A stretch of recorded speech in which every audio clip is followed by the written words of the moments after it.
Snap Studios. Snap Judgment is brought to you by Progressive Insurance. Do you ever think about switching insurance companies to see if you could save some cash? Progressive makes it easy to see if you could save when you bundle your home and auto policies. Try it at Progressive.com. Progressive Casualty Insurance Company and affiliates. Potential savings will vary, not available in all states. Did you know there's an online cannabis company that ships federally legal THC right to your door? I'm talking about Mood.com's incredible line of functional gummies. You can get 20% off your first order at Mood.com with promo code SNAP. Best of all, not only is every Mood product backed by a 100-day satisfaction guarantee, but as I mentioned, listeners get 20% off their first order with code SNAP. So head to Mood.com. Find the functional gummy that matches exactly what you're looking for and let Mood help you discover your perfect mood. And don't forget to use promo code SNAP when you check out to save 20% on your first order. From KQED's Snap Studios, this is A Tiny Plot. This episode contains strong language and graphic imagery. Sensitive listeners, please be advised.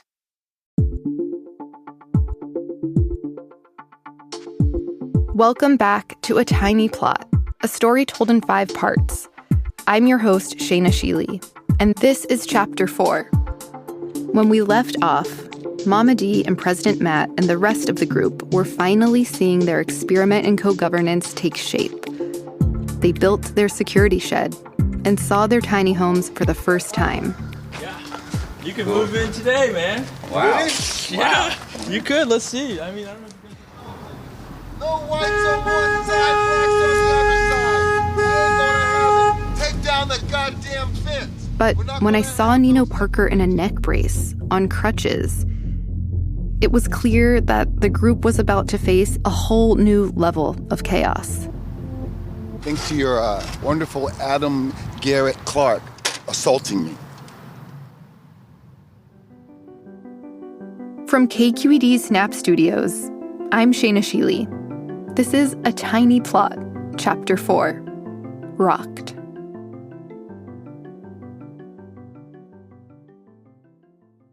That day I saw Nino on crutches. Everyone knew something had happened, but none of us were sure what until Adam told us about this hectic moment at the site a few days ago. I just had 3 people yelling at me, and Nino cleverly saunters up to right here and says, you know what, I'm going to tell you blah, blah, blah, blah, blah, blah, blah. I was thinking about COVID. I was thinking about going to my wife's parents' house who are 70 later that night, and so I pushed him out of my face. So I've been preaching to you guys, ignore it, hold your cool, and then I fucked up. I lost my cool. The city did an investigation into the incident, and then they took Adam off the project. They canceled his contract. That's it. He was out. So, in the name of full disclosure journalism, I guess I'm going to record some of my initial thoughts on this situation. He sent me this voice note after he got the news. I feel pretty chewed up, spit out. I feel pretty raw, and I feel a lot of shame and guilt around giving the city a chance to pull the plug on this. Yeah, I just feel like a big punch in my gut. If I'm honest, this is the point in my reporting I thought this story would end. I couldn't see a way in which this group would move themselves out of the motel and onto their new site, all without Adam. So I get ready to head over to the Travel Inn for one last meeting, where Adam's been asked to try to facilitate a sort of handoff of leadership. Then I get a call. A manager at the city's homelessness services department, Laura Tenenbaum, is asking me not to record the meeting, or even attend it. Adam said he told her that wouldn't be possible. He'd be recording regardless. It's what the residents want. And that I would be there too, recording. We got some name tags today, baby. When I show up at the motel, Everybody. Mama D is making name tags for everyone. There are a lot of people here that I don't recognize. Adam pulls his pickup truck into the travel-in parking lot and walks up to the balcony with a hard smile. Laura begins to unload a bag of fried chicken, and I realize what's about to happen. City staff are here to gently make a handoff from Adam to the new people they've chosen to run the experiment. Mama D knows what's up. Ain't nobody coming and running shit for us. I take a seat with the residents next to Mama D in the circle of benches and chairs. Mama D raises her hand. Would anybody in our community like to know why Adam's contract is being canceled? Yeah. Laura says she doesn't have to give a reason why they cancel a contract. And for the last time, Adam tries to save this meeting from erupting. You know, I'm proud of the work that we've done. I think there was a lot of beautiful visions that we worked on. It's sad that we don't get to fulfill them, but you guys are what makes this a community. It's not me, and there's a possibility that if you guys work together, you can still realize the vision. I'll be here for questions, but yeah, I'll let Laura take it over. Adam sits down and turns the meeting back to Laura. Oh, wait, Laura. This is our meeting, bro. It's not, so, yeah. We're very pleased to have you here. Yeah. And then Laura makes an announcement that changes all the rules, all the agreements. She says they're replacing Adam with the nonprofit that runs Lakeview Village next door, which is not at all co-governed. Which is the agency that Shell and Kevin work for, is going to take over in the role. The writing is on the wall. I see Matt's face harden as Laura explains. Temporarily, or what? Because in my understanding, for the co-governed model, this is the critical issue is the governing agency.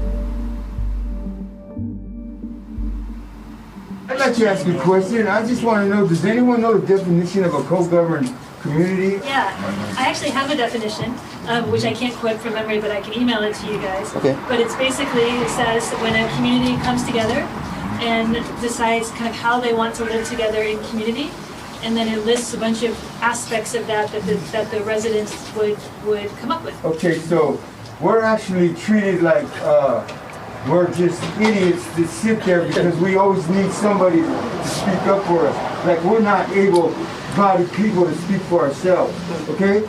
I've got a college education, he does too, and so there's a few other people here. It's not that we're just a bunch of zombies here following instructions from other people that have nothing to do with our community, okay? You guys are officials that have to pull the strings, but still, we are the ones that are supposed to be co-governed. We're the ones that stood up and blockaded the city from coming in there and taking our shit. And they did anyway, but we blocked them. Okay, but I'm really getting sick and tired of this word co-govern. Because co-govern to the city is basically run like a dictatorship. You got to do what they say or you don't get shit. You know what I'm saying? Excuse my language. But I'm fed up. I was working 2 days over there, still 2 days, and busting my ass over there. But yet, we still don't have any water. We still don't have no, I don't understand what the city, There's still no running water at the site. Something they thought they had agreed on. No toilets, no showers. All of these agreements that are foundational to co-governance are falling through. And now, they're about to lose Adam, their one advocate who had the ear of city staff. There's just so much uncertainty. Tim says he's out and walks out of the meeting. You know, it's like we're children. We're stand-ins. We're just here, and it's not the way it was supposed to. As the meeting ends and people file out, Adam stays behind. He folds up the chairs and brings the whiteboard back to the motel storage room. And then he gets into his truck at the travel-in parking lot and drives away. And I think, if this project is going anywhere, it's entirely up to the residents alone. And now we're weakened. because everybody's unsure about everything and unsure about our standing and unsure about what's going to happen.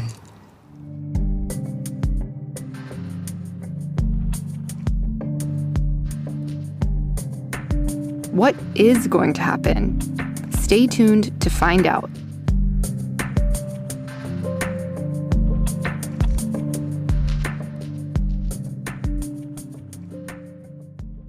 At Radiolab, we love nothing more than nerding out about science, neuroscience, chemistry. But we do also like to get into other kinds of stories. Stories about policing or politics, country music, hockey, sex, of bugs.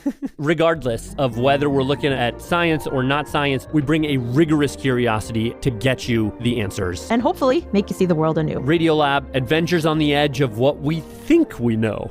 Wherever you get your podcasts. Okay, so they say that studios don't make smart, hilarious movies anymore. They say it's all superheroes and cartoons. So let me give you the basic setup for a movie I just saw, Splitsville. Well, Ashley tells Carrie that she wants a divorce, and heartbroken, Carrie runs to his friends for support. And that's when he learns that the secret of his friend's happiness is an open marriage. Then stuff happens, and I'm telling you, the acting, the writing, the backdrop, the comedy, the sexy, the twist, the fun. Do you remember having fun at the movie theater? This is like fun only for grown folk. Of course, it premiered to rave reviews at Cannes. Have fun at the movies again yourself. Splitsville is now playing in select theaters and everywhere on September 5th. Introducing the 5-year price guarantee from Xfinity. No matter how your life or your taste in music changes in 5 years, your internet price will stay exactly the same. Restrictions apply. New residential customers only. Taxes and fees extra and subject to change.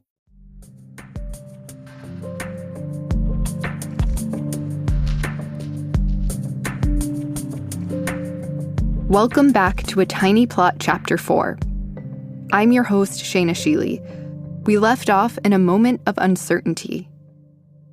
With mere weeks left before the city cuts off their motel room funding, I show up at the site and start talking to a woman from the group, Tammy, and I see, again, why it seems like the control over their lives that this experiment might offer the group from Union Point is so precious and precarious. Tammy, what are you up to over here? There's hella good rocks right here. Tammy's squatting over the rock-covered ground behind Tim's pallet shelter, collecting. Something I've seen her do over and over again. When I've got things on my mind, I like to pick rocks. She set over 50 gravel rocks on top of an electric meter next to where she's squatting down. These rocks are so badass. She shows me a rock that kind of shimmers. I'm going to put them in my little garden area that I make in front of my house. Her hands are arthritic and knobby, coated in rock dust. Tammy's 55. She started collecting rocks, hoarding all sorts of things when she became homeless years ago. She was in an abusive relationship and needed to disappear, get off the grid. When I came to Oakland, I didn't have nothing. I had a bag of stuff because I just lost everything, and then that's when it started. She started picking things up off the street. I got a hand mixer, I got phone chargers, chainsaw, table saw. It's a big barbecue that we could smoke with. Bags and bags of clothes, bags of clothes. I have a blanket fetish. And how many blankets do you have? Million. How many blankets do you really have? Oh, probably 50. Easy. I have, I like comforters, down comforters, so I probably have 12 of those, 15 of those. She eventually moved into a shelter. Within months, the shelter caught on fire and burned down. Tammy was back to owning nothing. Your shit always gets taken, so you when you see something, you want to keep it. But here at East 12th, so far her space looks tidy. She's had to get rid of boxes and boxes of things from her motel room in order to fit into her 8x8 tiny home. Oh, I threw away hella shit. That's almost... Has it been hard? Fuck yeah, it's been hard. Yeah. It's been a haul, let me tell you. And now, with Adam gone, Tammy wonders if all her hard work has been worth it. If this little village she's been building for the past year will be taken over, made into another typical city housing intervention. No say-so for the residents, no community agreements. I'm going to give up everything that I have to come down here, and what if it fails? What if it was made to fail? She told me she's getting toothaches from stress-eating candy. Everything we've worked and planned and scheduled and everything all these months is... we can't even practice it. You know, when you're counting on something to be a certain way for a whole year and you work towards that and then all of a sudden everything's rocked, some people can't function like that. Tammy doesn't know if next month she'll be living in a motel, a pallet shelter, or back on the street. She's seen heaps of her curb-found blankets and bins swept away in city trucks. And Tammy knows that this experiment in co-governance can be shut down in minutes. Right now, everything's out of my control. You really feel that nothing's in your control? Not at this moment, no. Because we don't really know anything. Nobody's told us anything. We don't know anything more than we did before. Do you think the co-governance mission has failed? Oh no. We're not going to let it fail. We're not going to let it fail. Though Tammy seems terrified that this experiment might unravel, she and the others keep showing up at East 12th to fight for their community. In the next week, I watch the residents travel between the motel and the site, bringing succulents and posters and potted plants to spruce up their pallet shelters. And then, literal hours before the move-out deadline, I'm in the parking lot of the Travel Inn. And it's happening. If you guys need anything, you let me know, okay? Bags or anything. People are loading bags and boxes of stuff into one of the residents' RVs. The hotel manager, Sweetie, is handing out garbage bags. Oh, God. Mama D is cleaning out her fridge. A few residents, they're already gone. Their site at East 12th is incomplete. There are still no showers, no toilets. And still, people are handing in their key cards and making their way to East 12th. Good morning. Your hair looks good, pink. The next time I come back to the site, Mama D opens the gate for me. There's a hand-drawn sign on the outside. It says Union Point on the Rise around a gold painting of an anchor. The group made it out of the motel and onto their site. Yeah. Completely. We like family here, you know. It's nice.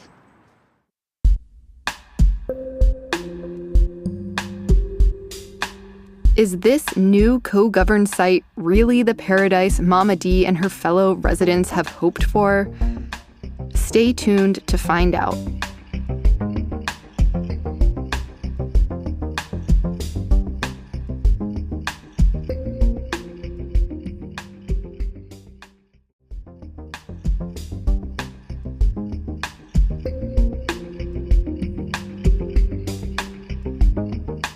Welcome back to A Tiny Plot, Chapter 4. I'm your host, Shaina Sheely. We've just arrived at Union Point on the Rise, the new co-governed site at East 12th Street. Mama D and another woman, Lucy, show me around. They've been living here in their new homes for about a week. They both put up fences around their pallet shelter tiny homes. You know how all little girls, they want that white house with the white picket fence? She got it. May taking a little longer, but she has it now. Do you think this is tall enough for her dogs? Yeah. We walk towards the kitchen. President Matt built it out of an old 9x12 tough shed. He painted the walls white. Inside, Papa Eddie's pouring himself a glass of Merlot and then mixing it with white sugar. It's a full body, but it's so dry. You pour sugar in it and it softens it out a little bit. He's been preaching to me about the wine and and chocolate, Chocolate, yeah. wine and chocolate solution. What's the wine and chocolate solution? For If there's a brain endorphin thing. getting off drugs. Matt's been working on getting clean. It's like drug replacement. And I like sweet stuff anyway, so. There are shelves stocked with boxes of donated fresh lemons and limes, 3 bags of popcorn as tall as my legs, stacks and stacks of vegetable broth and grapefruit juice. This room looks great. There's even a little couch in there that Matt found on the street. And I have a little mini speaker. Matt tells me he's been spending time at the site next door, Lakeview Village, meeting the neighbors. He shared their site's Wi-Fi password with them. Yeah, I was really upset about like those people that came by and were not happy with us being white and like coming here and like from another district and taking up space that should be for black people. The way that like they put their arguments, like which was much more eloquent than what I just said, was hard for me to dispute. I've kind of gone back and but like it's. Ultimately is what we've been given, and so we're going to do the best that we can with it. Involves uplifting the community around us. And our plan from the beginning has been to use this as an opportunity to do good, not just for ourselves, but for other people, just because we think there's a better way that this lot is. President Matt then walks me to the security shed, where one resident is watching surveillance footage, wearing a puffy jacket with a patch on the sleeve that says, Private Security. I'm honestly stunned. They're here, decorating their pallet shelters with succulents like they're actually homes, borrowing equipment from neighbors on the other side of the fence, running their own security. It's kind of nice, you know? Yeah. We feel comfortable and we feel safe. And over the next month and a half, the residents continue working to prove themselves. Mama D keeps the porta potties clean. There's no real sink, no place to wash dishes or brush teeth, but Mama D has a camping shower, and she's brought it into the empty shower stalls they built. Other residents put security uniforms on and watch the security monitor. The experiment is working.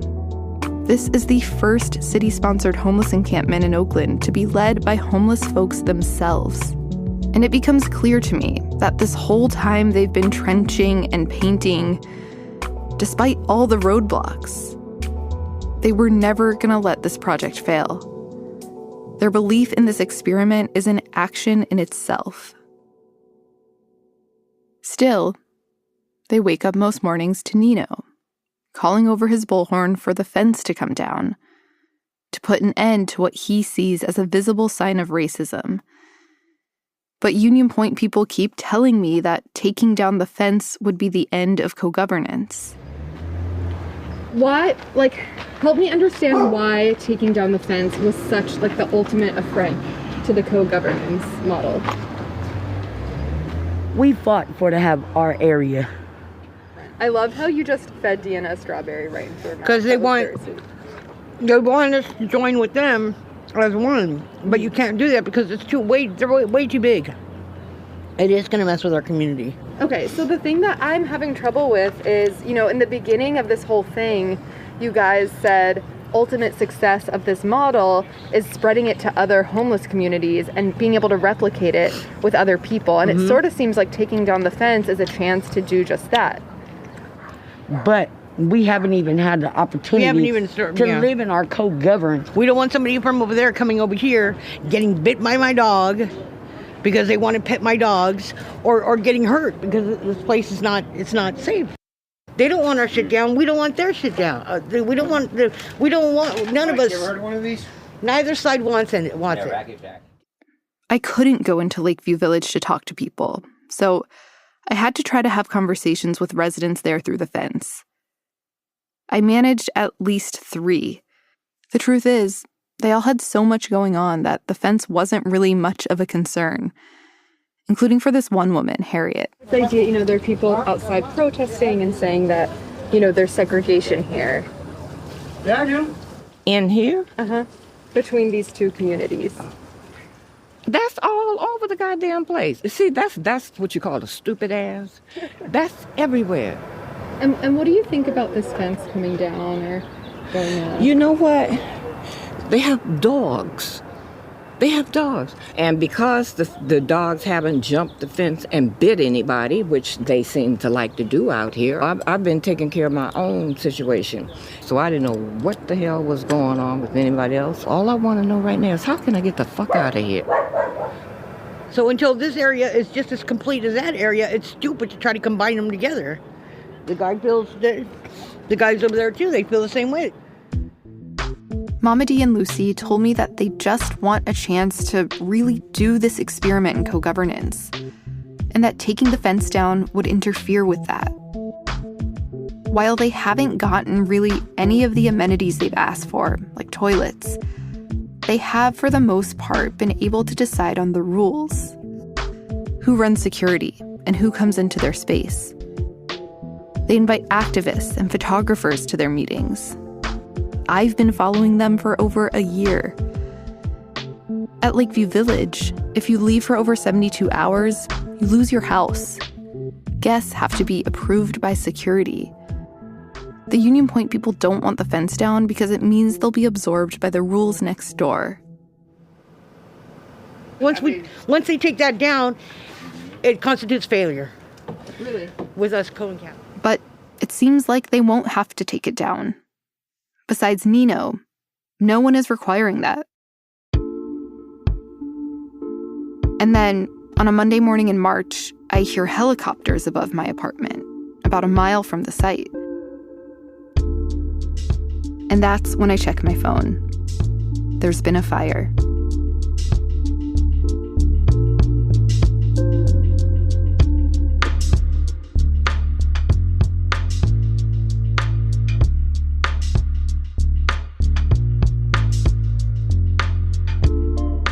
You just listened to the 4th chapter of A Tiny Plot. There's more. 5 chapters total.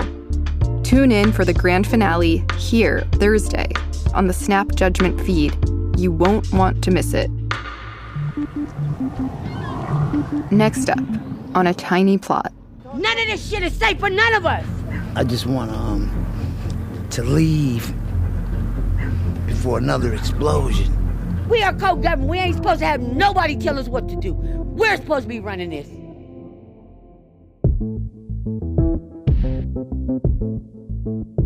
A Tiny Plot is a production of KQED Snap Studios.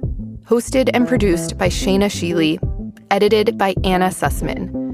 Original music by Renzo Gorio. Made possible by the entire Snap team and everyone who lived at Union Point Park. Thank you for sharing your stories.